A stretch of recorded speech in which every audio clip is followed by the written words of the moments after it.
Председателя правительства Сербии Рустам Минниханов встречают как старого друга. После небольшой экскурсии по президентскому дворцу и общения тет-а-тет в кабинете. Здесь Ивица Дачич оставляет не только фотографию, но и пожелания президенту Татарстана в альбоме. Татарстан уделяет большое внимание расширению деловых связей с сербскими компаниями. Об этом Рустам Минниханов сказал уже на заседании. Республика поставляет в Сербию каучук, изделия из резины, продукции машиностроения, пластмассы, продукты нефтехимии. Сотрудничают и в области транспорта. Наша компания КАМАЗ последние 10 лет имела опыт поставки автомобилей в вашу страну.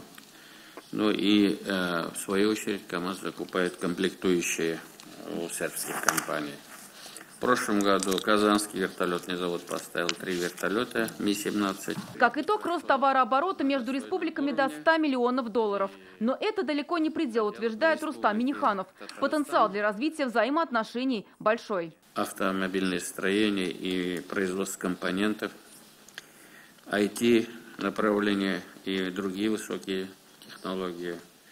Медицина, агропромышленный комплекс, фармацевтика, все эти направления, они имеют перспективу. Обмен студентами и организация прямого авиасообщения. Это тоже может стать шагом для развития деловых связей между республиками. Сербская сторона предложение поддержала.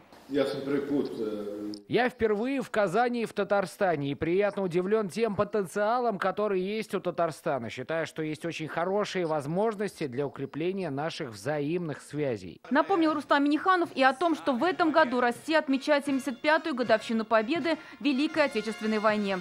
Сохранение памяти о солдатах, павших на полях сражений, предотвращение искажения истории. Еще одна общая задача как Татарстана, так и Сербии. Зарина Ахметова, ТНВ, Казань.